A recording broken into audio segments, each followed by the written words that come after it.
The system declared, Julian Sterling is going to destroy the world. You must stop him. I took out my phone. Cool, I'm calling the cops. The system practically shrieked.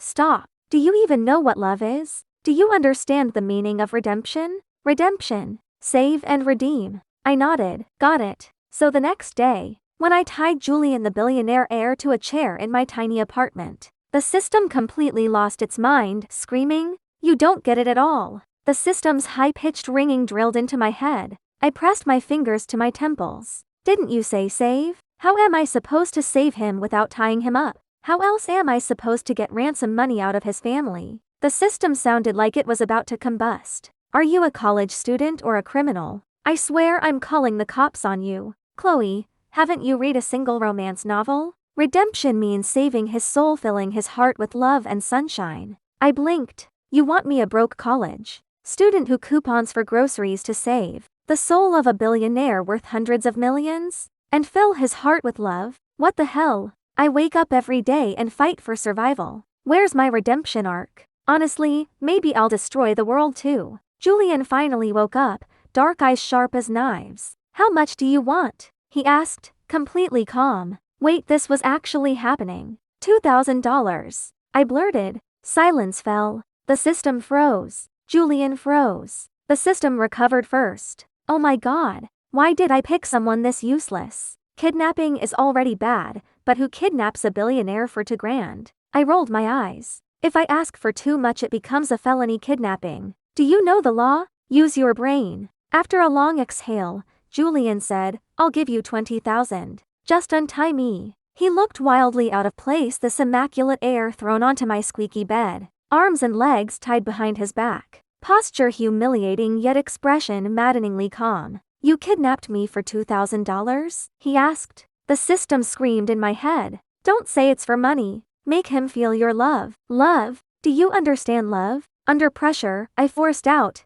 I did it for love. For the first time, his expression cracked. He stared at me like I'd grown 3 heads. He hesitated, then muttered, Is $30,000 okay? $30,000. My eyes burned. I shook my head stiffly. I don't want money. I just want your happiness. Julian stared even longer this time, likely deciding I was insane. Honestly, I was starting to agree. He lifted his head slightly. My family will find us. When they do, they'll drag you straight to jail. Let me go now, and I'll stop them. I'll even give you a large amount of money. 50,000. Deal? 50,000. Dear God, that's like 100 years of takeout. Before I could fully picture my future rich girl life, he added, Fine, 100,000. Let me go and I'll transfer it immediately. Stop talking. I'm running out of willpower. I clenched my jaw and snapped, I don't want anything. He lay helplessly on his stomach as I sat half on him,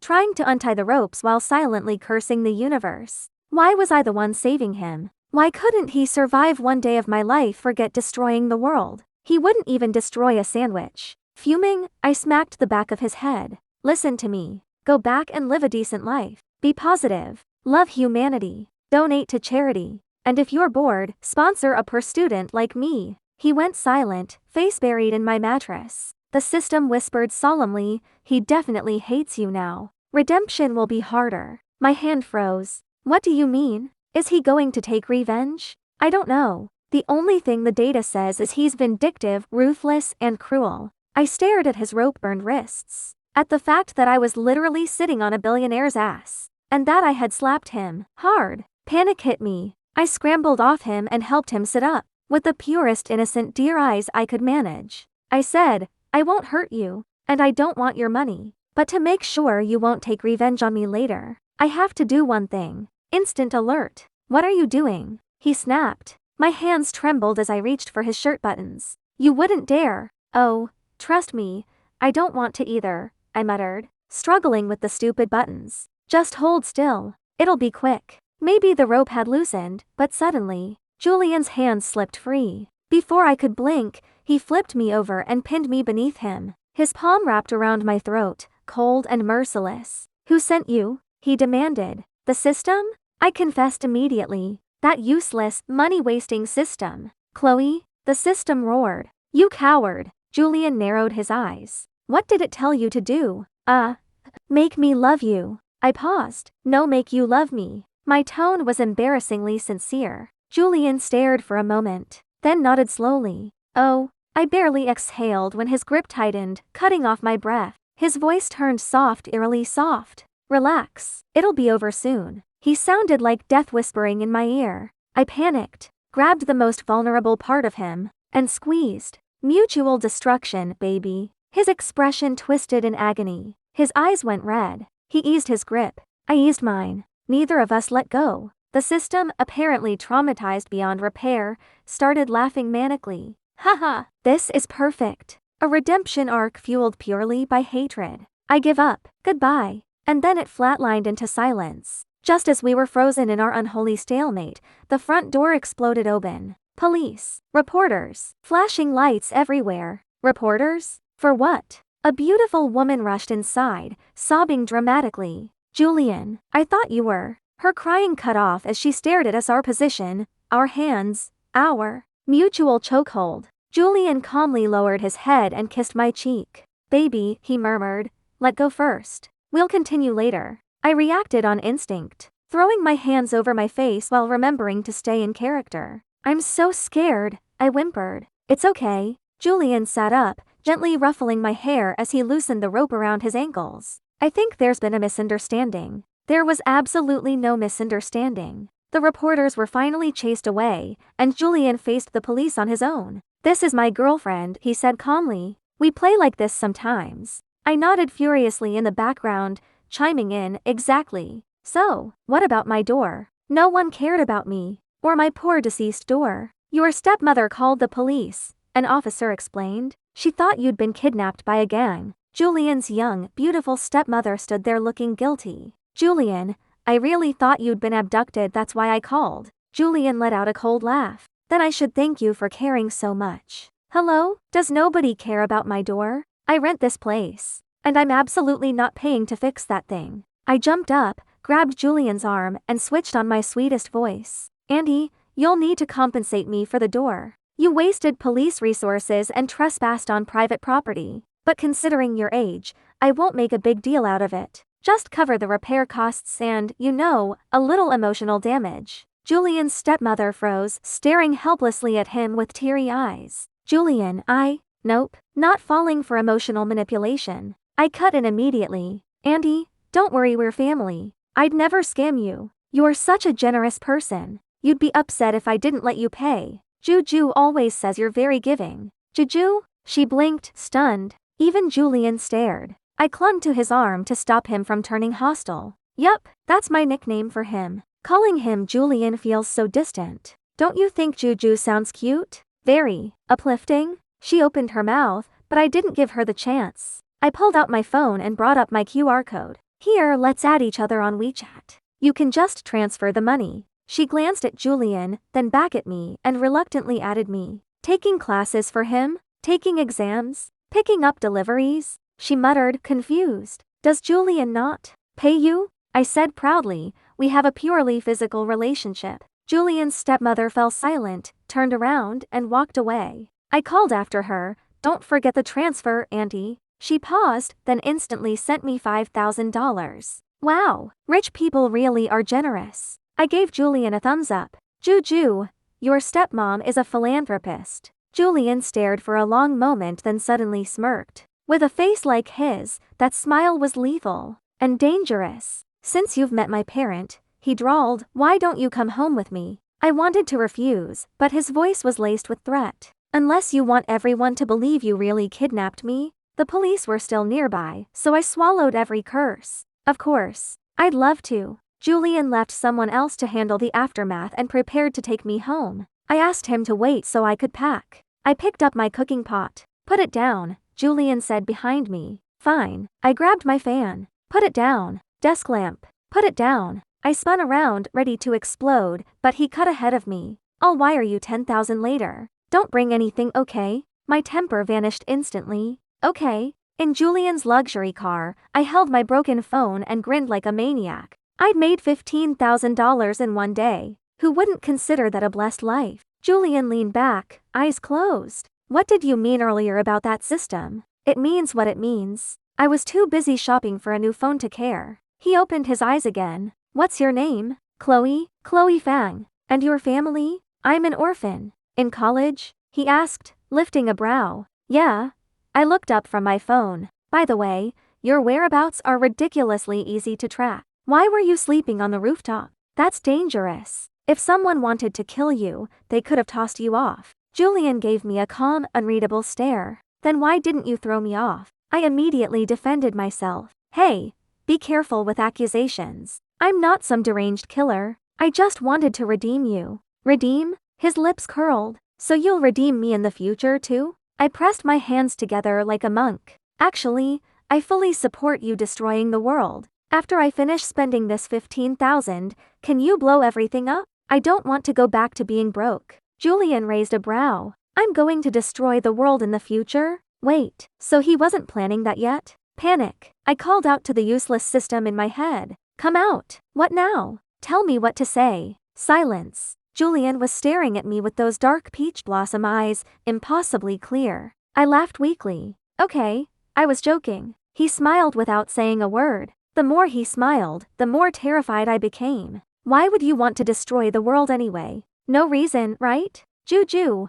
I just talk nonsense. Honestly, I'm mentally unstable. Don't take anything I say seriously. No, he murmured, sitting upright with a faint smirk. Starting now, I want to destroy the world. He's doing this on purpose. I swear. I glared and threatened him half-heartedly. If you're going to destroy the world because of one sentence from me, then I'll have to redeem you. I'll haunt you like a ghost. I'll make you fall in love with me. The car rolled to a stop. Before getting out, Julian leaned close, voice low in my ear. Take your time. A beat. Though you might not live long enough to see it. He's definitely targeting me. He stepped out of the car. I gritted my teeth and kicked his raised butt. Julian stumbled forward, almost face-planting. Oh no, baby, I'm so sorry. I rushed over, patting his backside as if comforting a child. His face was dark as storm clouds. I beamed up at him. It was an accident. You won't be mad at me, right? The Sterling family's butler came out to greet us.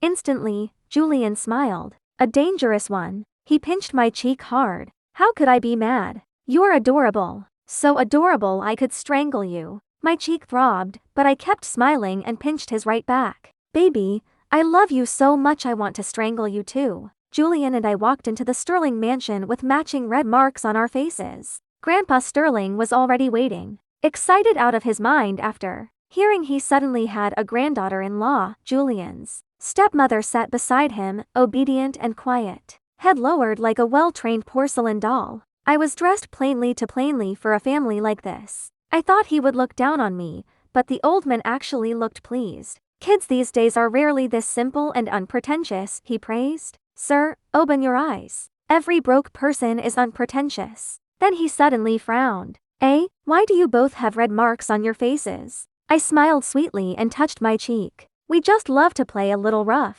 Sorry you had to see that, Grandpa. Julian's stepmother instantly turned pale. Dad, I'm not feeling well. I'll head back first. Go. The old man waved impatiently. Always sick, no energy. Right before she left, she shot Julian a look something like hidden resentment quickly buried. For a second, I thought this would be a murder-for-hire plot. Nope. Soap opera unrequited love. And Julian didn't even glance at her. I chatted with Grandpa until he got tired. Julian helped him rest and the butler escorted me to my room. The moment I stepped in, I froze. Black curtains, black carpet, black bed, black closet. The whole room looked like the final boss's lair, deeply unfriendly to someone who insists on pink bed sheets. I turned to the butler. This looks like hell. It's so dark. Can I not stay here? Aren't you staying with the young master? Madam said your relationship is good, so she didn't prepare another room. I smiled politely. Our relationship isn't that good.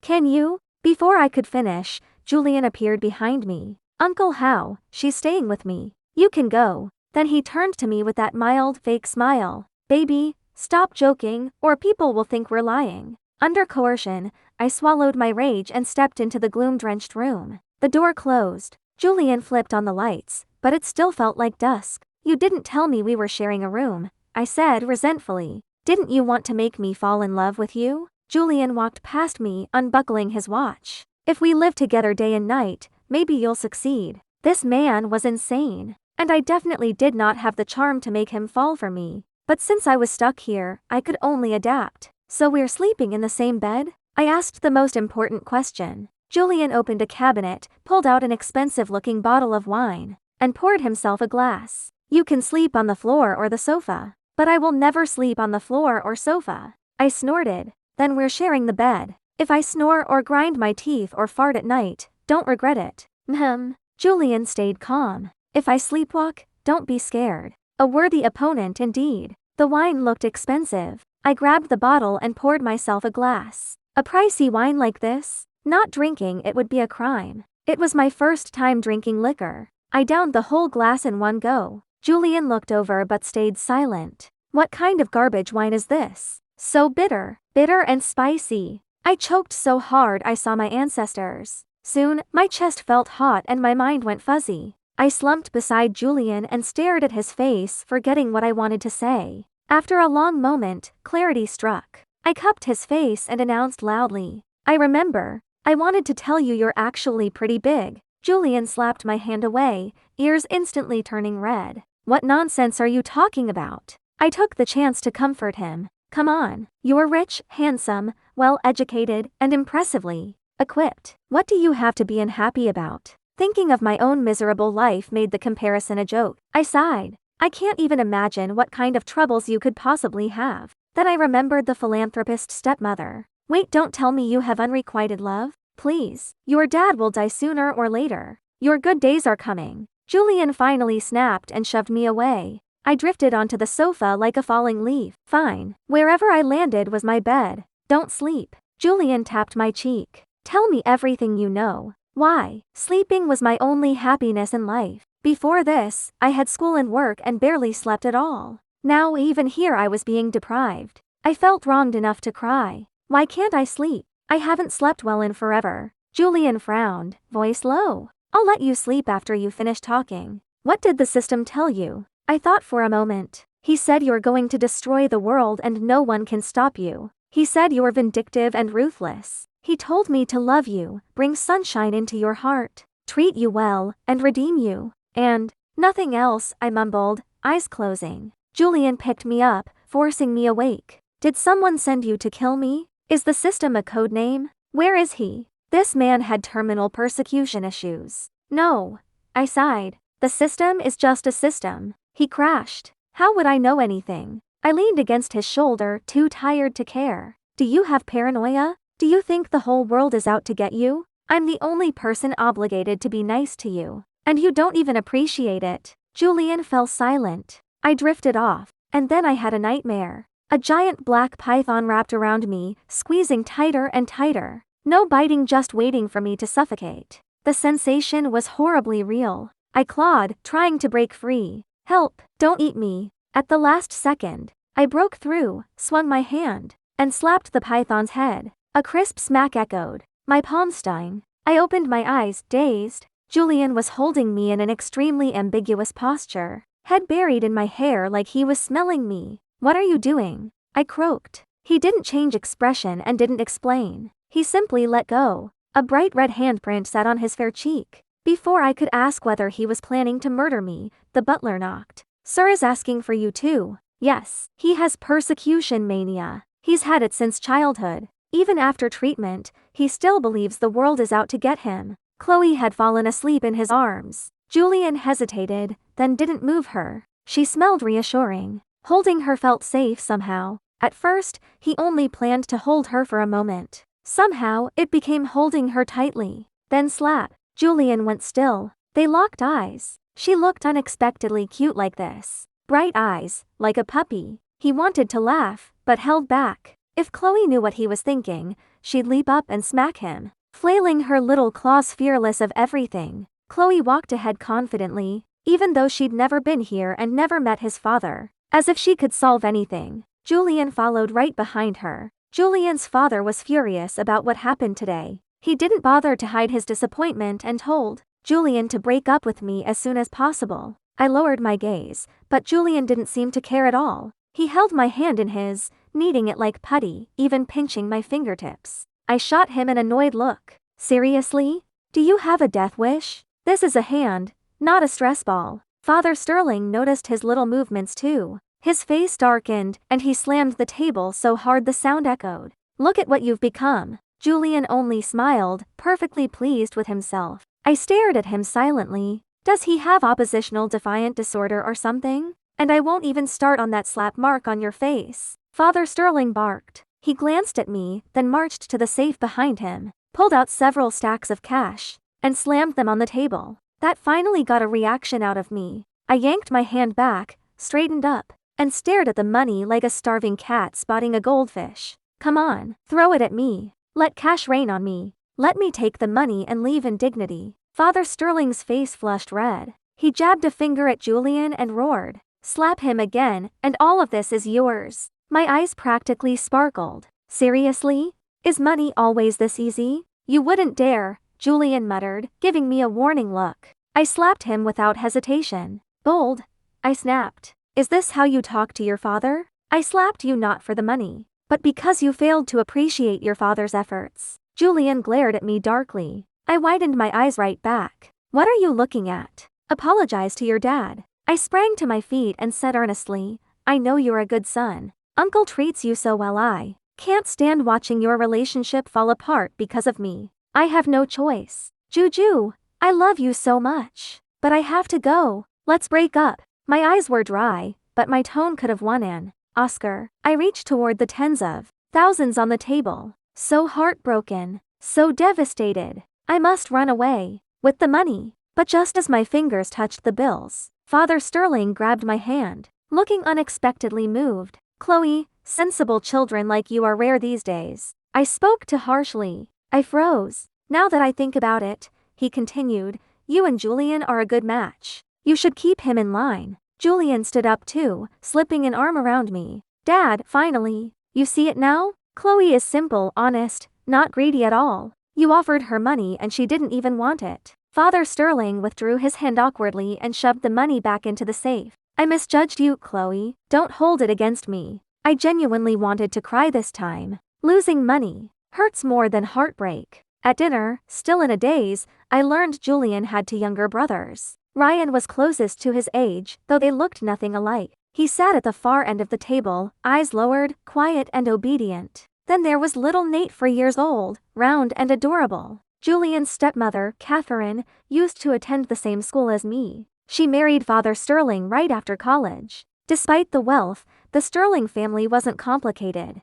After dinner, Julian excused himself for work and told me to rest upstairs. On my way up, I ran into Ryan. To be polite, I slowed down. He looked up, his dark brown eyes completely emotionless, and said nothing. I didn't know what to say either, so I gave him a small smile. We walked side by side until the staircase split, then went our separate ways. Back in the room, I flopped onto the sofa with the despair of someone who had just watched tens of thousands of dollars slip through their fingers. When Julian returned, I threw a pillow straight at him. That was tens of thousands of dollars. Julian, are you doing this on purpose? He caught the pillow effortlessly, smirking. I haven't even dealt with you for hitting me. I mentally cursed his entire family tree. Julian approached, sat beside me, and said casually, stay away from everyone in this house, especially Ryan. I always take warnings seriously. I nodded and scooted away from him. Julian noticed, frowned, and pulled me back by the wrist.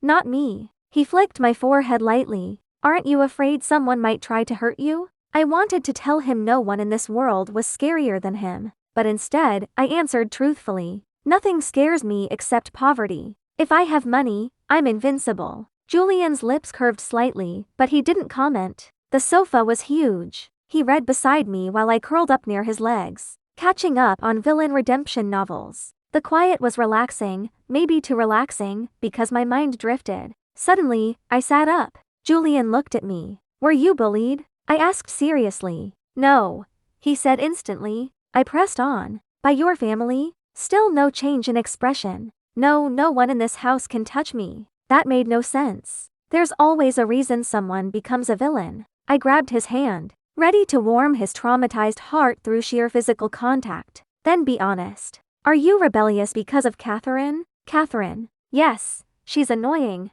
He paused. closed his book with his free hand, and squeezed mine. She chased me for a long time. Very annoying. That's it? Then what's the biggest setback in your life? Julian smiled. Baby, I'm not like you. I don't have setbacks. I stared at him, speechless. Is this man even human? The setback-free villain snatched my phone, glanced at the book title, and said, delete this app. If you keep reading stuff like this, you won't live long enough to see the world end. I raised my eyebrow. If your life is so perfect, why do you think someone wants to kill you? Julian pinched my fingers lightly. If you hadn't kidnapped me, I wouldn't think anyone wanted to kill me. So that's my fault too? Feeling seen, I closed the reading app with mild outrage. You're right though. These redemption stories aren't realistic. Why do people suddenly heal just because of a hug or a kiss? I expected Julian to mock me, but instead he put his book aside. It's late. Sleep. Julian took the bed. I took the sofa.